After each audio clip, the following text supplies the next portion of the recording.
Yesus. Amin. Firman Tuhan yang menyapa kita di hari Minggu hari ini tertulis di dalam kitab Keluaran pasal yang ke-34 ayat 29 sampai dengan ayat ke-35.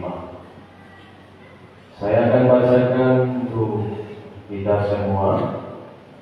Demikian bunyi dari firman Tuhan. Lalu Musa turun dari gunung Sinai dengan kedua roh hukum di tangannya. Ketika turun dari gunung itu, ia tidak menyadari bahwa kulit wajahnya bercahaya oleh karena ia telah berbicara dengan Tuhan. Ketika Harun dan semua orang Israel melihat Musa, tampaklah kulit wajahnya bercahaya, sehingga mereka takut mendekati. Tetapi ketika Musa memanggil mereka, Harun dan semua pemimpin jemaat berbalik kepadanya, dan Musa berbicara kepada mereka. Sesudah itu seluruh orang Israel datang mendekat. Lalu Musa menyampaikan segala perintah yang difirmankan Tuhan kepadanya di gunung Sinai. Setelah Musa selesai berbicara dengan mereka, ia mengenakan selubung pada wajahnya. Tetapi setiap kali Musa masuk menghadap Tuhan untuk berbicara dengannya, ia menanggalkan selubung itu sampai ia keluar. Ketika ia keluar dan menyampaikan kepada orang Israel apa yang diperintahkan kepadanya, orang Israel melihat wajah Musa dengan kulit wajahnya yang bercahaya. Lalu ia kembali mengenakan selubung pada wajahnya sampai ia masuk menghadap Tuhan untuk berbicara dengan dia. Demikian bunyi dari firman Tuhan. Menyatakan cahaya kemuliaan Tuhan. Bapak Ibu yang terkasih dalam nama Tuhan Yesus Kristus, kalau kita melihat firman Tuhan di minggu hari ini, Tuhan mau memperlihatkan kasih-Nya kepada orang Israel. Kasih yang seperti apa? Bukti kasih yang bagaimana?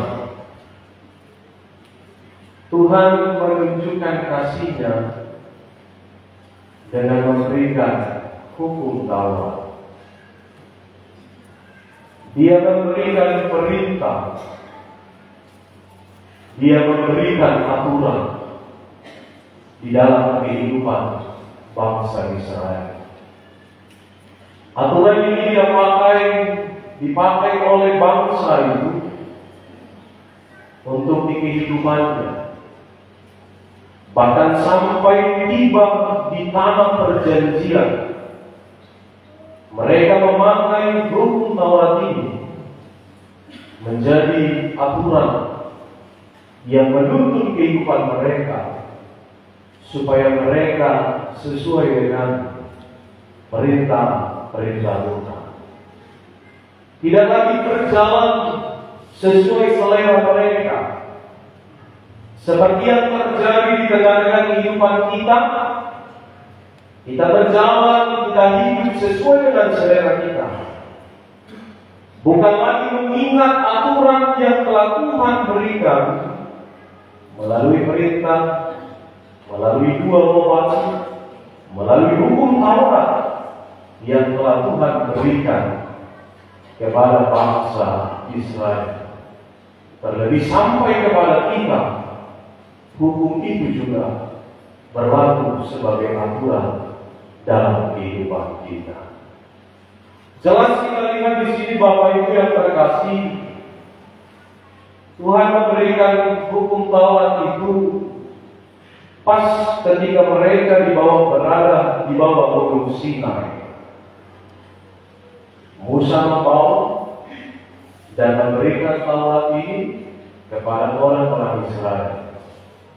Tapi sangat disayangkan, bangsa Israel yang dikenal dengan bangsa yang tegak tengkuk, bangsa yang liar, bangsa yang sesuka hati, pada saat itu Musa mengakui mereka sudah jatuh ke dalam dosa.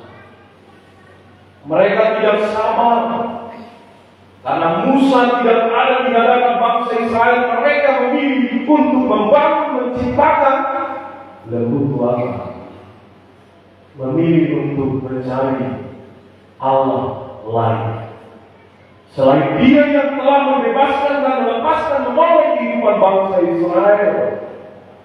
Ini yang terjadi.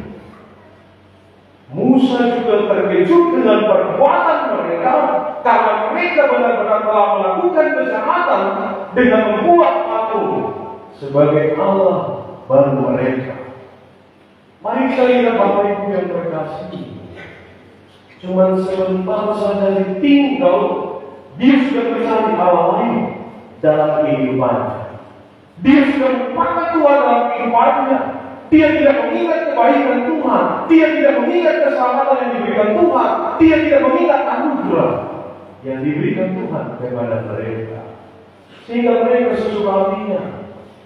Mereka memerintah Harun bangunkan patung lembu Tuhan sebagai Allah kita yang baru. Karena Musa tidak tahu lagi di hadapan kita. Sehingga melihat ini Bapak Ibu yang terkasih, Musa pun marah. Musa pun murka melihat kesalahan dan kedosaan bangsa Israel yang benar-benar melakukan pengkhianatan kepada Tuhan. Sehingga dua batu yang dia bawa, yang dia genggam, dia lemparkan kepada patung lembu Tuhan tersebut. Sehingga dua batu itu juga hancur karena Musa marah melihat perilaku bangsa Israel. Kalau kita lihat Bapak Ibu, bangsa Israel bangsa pilihan Tuhan. Kalau dibilang orang-orang pilihan berarti orang-orang bebas. Tapi sangat disayangkan iman mereka begitu lemah. Mereka tidak mengingat Tuhan telah memberikan status bangsa itu bangsa pilihan. Mereka melupakan itu. Mereka tidak mengingati. Sehingga Musa juga bertindak. Musa juga mengalami ketakutan. Musa takut karena keberdosaan, karena kesalahan mereka. Mereka menjadi mendapatkan sanksi dalam perjalanan kehidupan. Musa takut Tuhan murka, marah dan menghapuskan bangsa Israel. Sehingga Musa juga berangkat dan beranjak kembali menghadap Tuhan. Dia memohon, dia meminta supaya Tuhan tidak menghukum bangsanya itu, supaya Tuhan tidak memberikan murka bahkan menghanguskan, menghancurkan bangsa Israel. Dia memohon, dia meminta kepada Tuhan. Dia berjuang dan bahkan dia berusaha untuk membuat dua batu yang serupa, supaya dalam dua batu tersebut Taurat Tuhan, rukun Taurat Tuhan dituliskan kembali, supaya inilah yang disampaikan kembali kepada orang Israel. Ini perjuangannya, supaya mereka tidak terkena hukuman, supaya mereka tetap memiliki keselamatan. Berjuang usaha untuk kehidupan mereka, takutkan keselamatan, supaya tetap ada di dalam kehidupan bangsa Israel. Inilah yang perlu kita ingat Bapak Ibu yang terkasih, supaya tidak terjadi, supaya kita tidak ciptakan patung atau lembu tuangan di dalam kehidupan kita. Allah supaya tidak ada dalam kehidupan kita. Mari ingat kebaikan Tuhan, supaya dengan ini kita bisa benar-benar sesuai dengan tema mengatakan cahaya kemuliaan Tuhan di dalam kehidupan di tengah-tengah dunia ini. Inilah yang Tuhan mau. Ketika dua bab itu selesai dikerjakan dan tertulis kembali, dia turun untuk bertemu dengan bangsa Israel. Kita lihat apa yang terpancar dari wajah. Inilah yang dilihat oleh Harun dan bangsa Israel. Sehingga mereka sudah ketakutan. Kenapa harus bercahaya? Mereka sudah tidak mau lagi menatap. Sehingga dari wajah kita, kalau wajah kita benar-benar bercahaya, tentu hati kita pasti akan diketahui orang. Keberadaannya pasti penuh dengan sukacita. Tapi kalau orang wajah kita itu berbeda, tentu orang juga pasti akan menjaga jarak. Apalagi dia sedang marah, yang mungkin untuk menyampaikan perkataan itu dia menahannya. Dia akan urungkan niatnya, besoklah saya akan sampaikan perkataan saya tersebut. Tentu bisa dilihat dari wajah bagaimana situasi keberadaan hati kita. Itu makanya Tuhan memakai metode atau metafor mode wajah untuk memberitahukan kemuliaan Tuhan kepada orang Israel, kepada orang-orang percaya, supaya dia bisa benar-benar melihat Tuhan di dalam kehidupan. Kalau kita lihat Bapak Ibu yang terkasih, untuk kaum perempuan, kaum ibu, hal yang didambakan memiliki wajah yang glowing, ya kan? Benar tidak, Bapak Ibu? Benar. Apalagi kaum perempuan harus glowing, ya. Kalau tidak glowing, wah, pasti nanti akan diceritai. Apalagi kalau anak gadis, kalau tumbuh jerawat, wah, ini sudah menjadi malapetaka baginya. Ya, dia cari bedak untuk menutupi. Bahkan ada yang mendengkul, bedak dengkul matanya, supaya tetap glowing. Ini yang terjadi. Diupayakan. Kalau glowing, pasti ditanya, Eda, bedak apa yang kau pakai? Dijawablah, yang murah-murah itu bedak candy kan, bedak pons, pokoknya siang malam dimakan. Kalau ada yang paginya, pakai juga. Yang penting glowing. Nah, kalau dicoba, apa yang kau pakai kan? Bedak ini yang akan pakai supaya glowing. Ini yang tidak bermanfaat. Tapi jangan pula kita terfokus dengan perkembangan zaman saat ini. Kita hanya mendapatkan wajah yang glowing yang diproduk oleh hiasan-hiasan yang ada di tengah-tengah dunia ini. Benar, orang-orang melihat kita itu sangat cantik, wah, luar biasa. Mungkin pasangannya juga pun semakin jatuh cinta. Wah, badannya ini cantik sekali dirimu. Benar apa yang kau pakai? Jangan-jangan dia akan belikan lagi untuk ke bulan depan. Wih, lagi muda, terus begitu katanya. Sampai hidup dia tetap glowing. Jangan ada terfokus di situ, Bapak Ibu yang terkasih. Musa mau menghantarkan kita, Musa mau mengajak kita supaya kita benar-benar bercahaya, bersinar dengan firman Tuhan.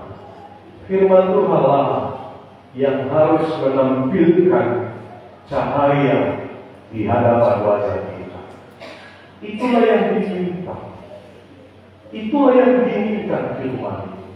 Bukan hanya Musa saja yang menyatakan cahaya kemuliaan Tuhan, tapi kita semuanya orang yang telah percaya, orang yang menerima firman Tuhan, harus benar-benar mampu menyatakan cahaya kemuliaan Tuhan di dalam kehidupan di tengah-tengah dunia ini. Ada orang yang bertanya, kapan aku bisa bertemu dengan wajah Tuhan? Dia jawab, ya, saya bisa bertemu dengan wajah Tuhan ketika saya sudah berakhir dari tengah-tengah dunia. Tapi firman ini mau menjawab dengan wajah kita yang telah menerima Tuhan, menerima firman Tuhan, menampilkan cahaya kemuliaan Tuhan.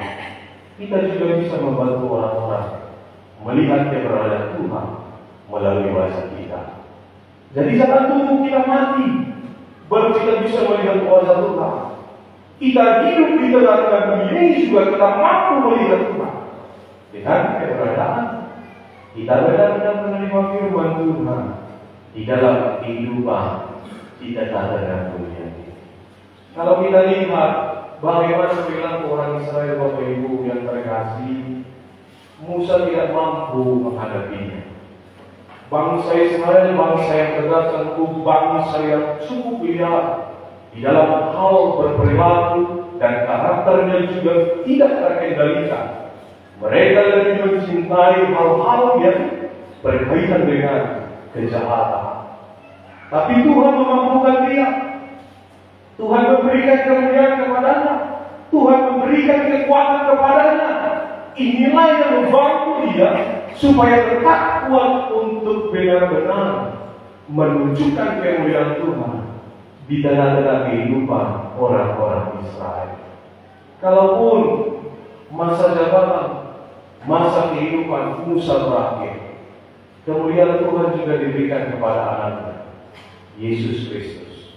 Setelah diberikan kepada Yesus Kristus, diberikan kepada kita untuk menyatakan cahaya kemuliaan Tuhan di tengah-tengah kehidupan orang banyak. Dia berikan itu kepada kita Bapak Ibu. Mari kita terima, mari kita buktikan. Kita bisa melakukan itu karena Tuhan telah menganugerahkan.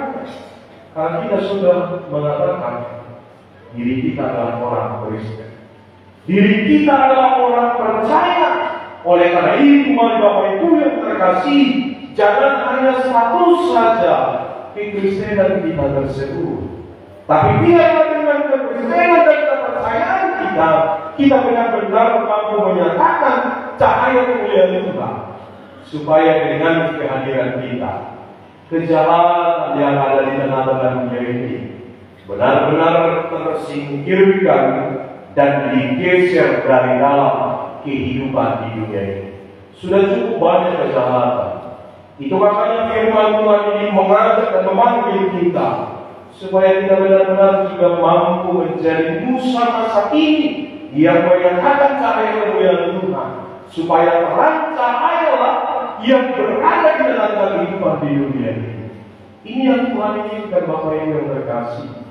Itu makanya Tuhan meminta, marilah kita menyampaikan pesan firman Tuhan ke tengah-tengah kehidupan di dunia ini, di keluarga kita, di tempat kita tinggal, di tempat kita bekerja.